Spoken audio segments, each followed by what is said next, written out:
Ashley Edwards joins us from the Mississippi Gulf Coast. Good morning, Ashley. How are you, sir? Did you get any sleep last night at all? And how much? I finally turned in about 3:30, so I'm maybe 3.5 hours so far. It was. I got into the studio here at about 2:56, and I decided to just go on and cut my losses. And I've been on the air long enough that people will understand if I'm blathering, then they'll know I'm getting old, and I had no sleep, so we'll chalk it off to that one. Listen, I do want to get to this though. And you heard Kelly say this a few moments ago. The DeKeither Stamps and Brent Bailey, Public Service Commissioner. There's a lot of other dynamics going on to that as related to within the news story, because you got a lot of new people coming in there at a time where is there more and less importance as far as the Public Service Commission is concerned with all the energy situation. So your thoughts on this one and how this might play out? Well, it's going to be interesting to watch. Look, there's going to be some absentee ballots that are continuing to be counted. Mm-hmm. I would say that roughly 5% of the vote is still out there for whatever reason, either through absentees or errors coming in from the counties. But I think the trends are pretty clear based on what we saw last night. And, look, when you start to really look across the entire ballot, Paul, there just weren't many competitive races. Outside the governor's race, Democrat candidates were not competitive at all statewide. And so it's going to be interesting to watch some of these final numbers come in. But I will tell you, I think a big takeaway overall from yesterday, Paul, is the fact that it looks like turnout will be down overall from 4 years ago pretty significantly, actually.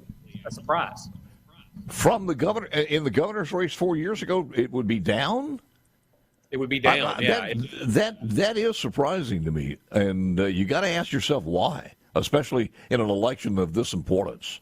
So that would mean, Ashley, that it was down on, Democrat and Republican for that matter. Yeah, and it was sort of a mixed bag. As I go through county by county looking at the various races, you see some races where Brandon Presley outperformed Hood's numbers from 4 years ago. You also see some counties where Tate outperformed his numbers from 4 years ago. Two counties that really caught my attention this morning, Lafayette County, of course, where Ole Miss is located, actually flipped 4 years ago. Democrat Jim Hood won that county. Another one is Madison County. Tate won that county along with Lafayette County, and so you saw some flips there. But it looks like overall turnout is going to be down. And I think the big question coming into yesterday was what will turnout look like and where will turnout occur? Yes. Look, Mississippi, the electoral map now, you remember back in the races 20 years ago for president, there was this discussion about two Americas. And we almost have two Mississippis, everything to the west of I-55 and then everything to the east of I-55. Mm-hmm. And I-55 West continues to be sort of the Democrat stronghold for the state. Those were many of the late votes coming in last night, which allowed that governor's race to tighten some from where it had been, throughout the evening. But east of I-55, Tate Reeves was very, very strong. It's really an echo of what we saw 4 years ago with the Jim Hood and Tate Reeves race. Brandon Presley will have just outperformed Jim Hood by a hair, by the slightest margin. It looks like Tate will end up beating all opponents by about 3 to 4 points by the time it's all said and done with. He won last time by just a bit over 5 points. And so not much movement from last year and then turnout down overall. So maybe not what a lot of political watchers were expecting in terms of turnout.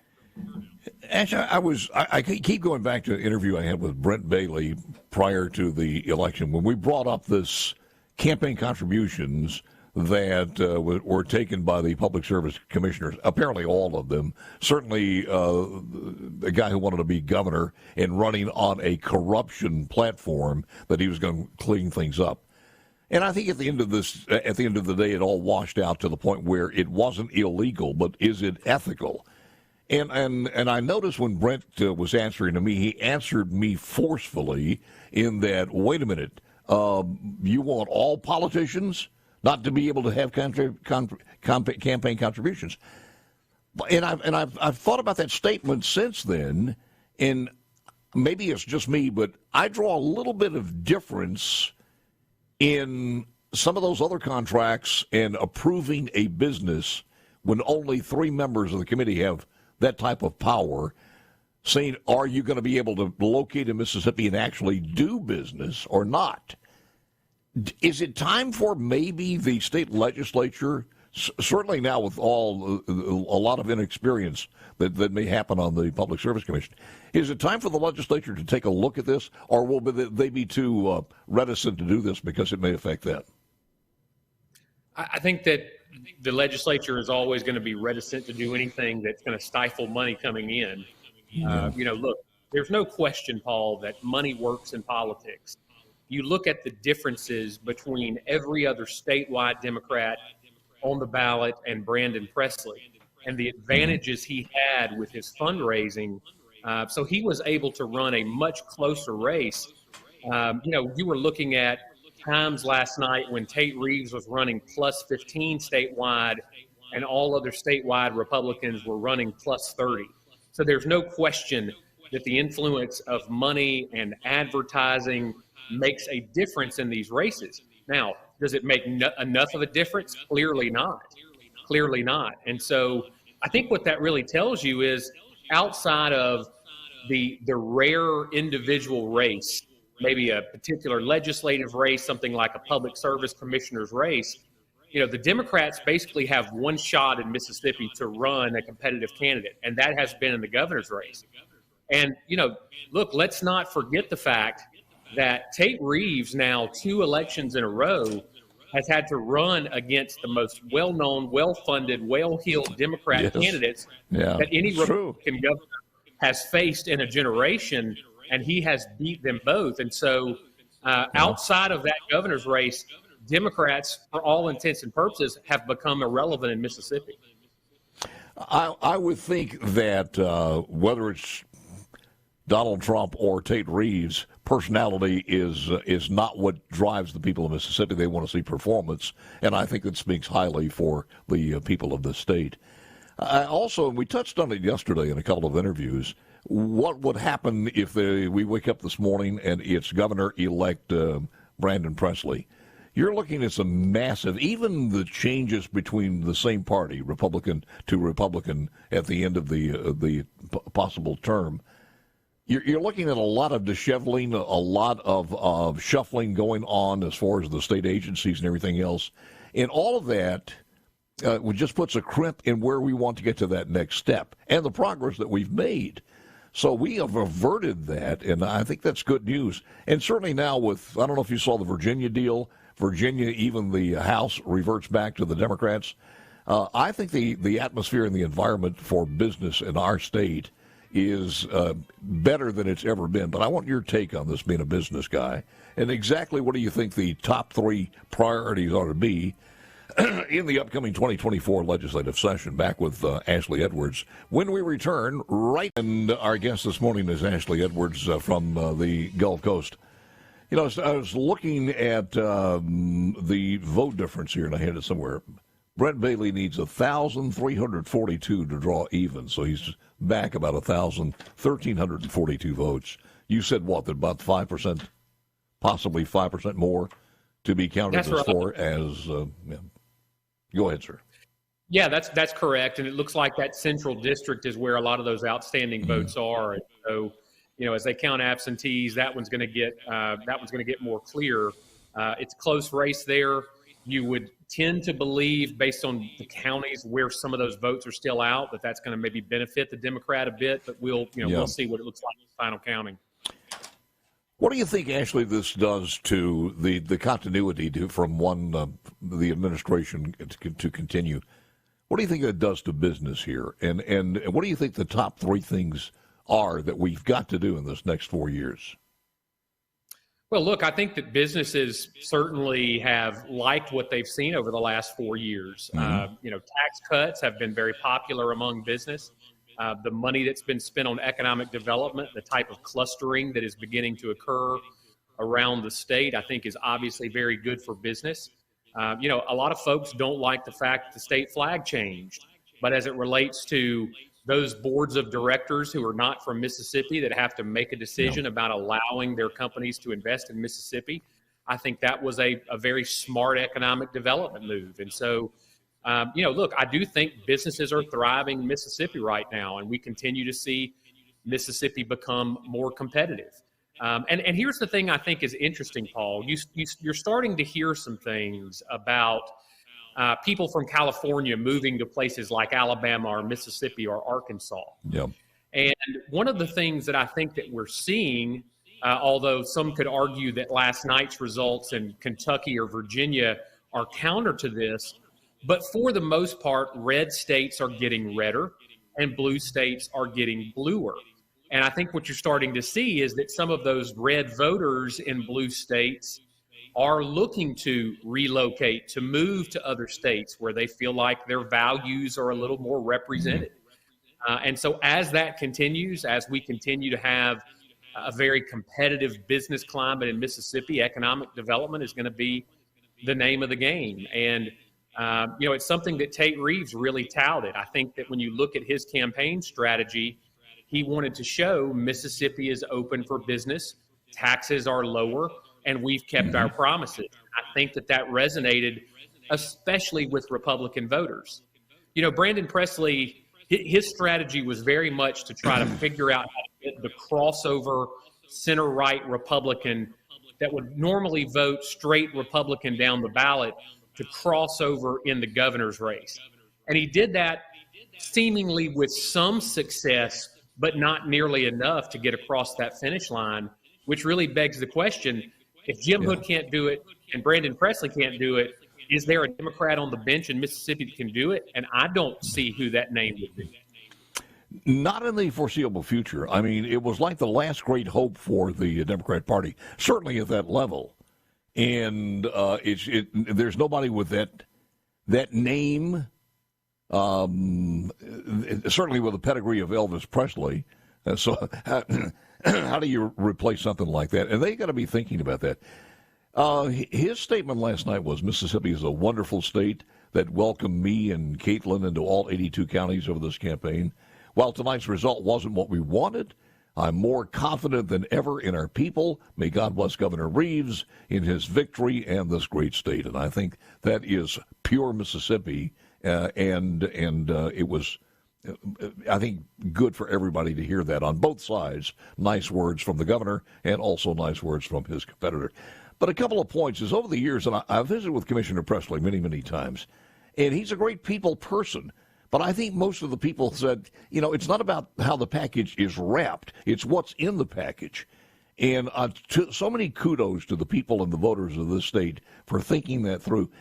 If Brandon Presley was the conservative that he says he was or is, and if he ran in the GOP primary.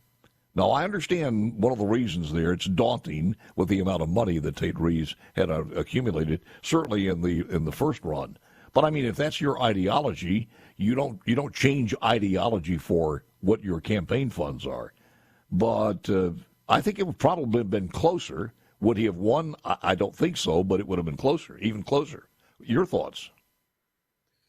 I agree with that, Paul, and I would even go as far as saying I think in the post-mortem at the Presley campaign, they're going to have to ask themselves the question, in his effort to appeal to crossover Republicans and sort of to run as a conservative Democrat, did that stymie turnout in some of the heavy blue counties in the Delta and along the river just because you just see that he did not get the kind of turnout he would need to push him across the top. And so, I think there is obviously a counter to the advantage of appealing to those center-right Republicans in that it maybe loses appeal to more of the traditional Democrat voters.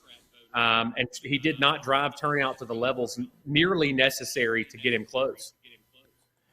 And I you can almost feel this, but you see it also in some polling data. I know CNN had a piece on this, and it's real quick. Let me play this. Just all of those, from women to Hispanic voters. Black voters, 22% of black voters behind Trump. That is not seen in the modern era for a Republican frontrunner, right? I mean, wow. It's startling. I looked at the Democratic response, Kevin Munoz, the spokesman for Biden, and this idea that, we have a year, we can turn things around. I think you have to look at this being a challenge from the very beginning. Yeah, and that challenge was they didn't like Biden, but they just held their nose and they voted for him because he was a Democrat, and I think that was the challenge. But don't you kind of get to feel like, we say this every 4 years, the Democrats are there, they love you, they instill fear, we're going to put you back in chains, and then just as soon as the election's over, whether they win or lose, they disappear for 4 years, come back with the same program.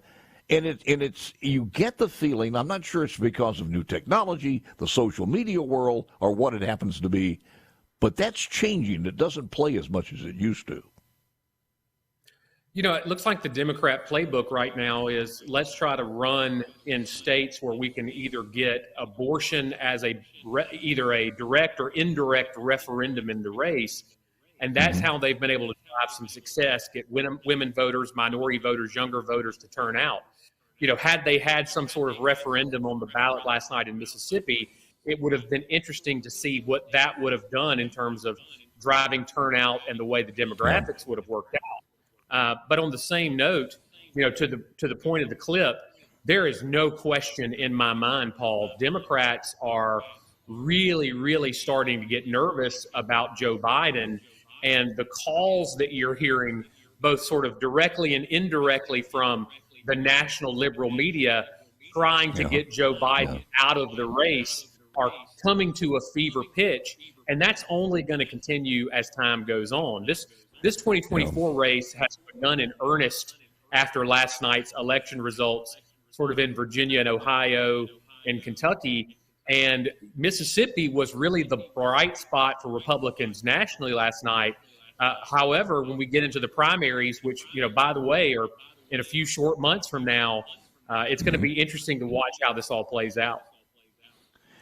I do wonder, of course, we'll never know, thank goodness, but I just get this feeling that in the 4 months that we have up with the special session, because, this session is going to be 4 months, as you well know, that I just felt like there's going to be 2 special sessions that Brandon would call. One's going to be for Medicaid expansion, and the other one was going to be for the initiative. And we would have seen that fight where the Democrat was going to build the political power and capital for the Democrat Party in the state of Mississippi. Thankfully, that will not happen. Your final thoughts, sir? Again, 4 years ago, I think was a sort of a harbinger of what we could expect. I think a lot of us going in thought that, Reeves would probably win by 3 to 5 points. It looks like he's going to be somewhere 3 to 3.5 points over both the independent and the Democrat. And so it played out eerily similar to what we saw 4 years ago.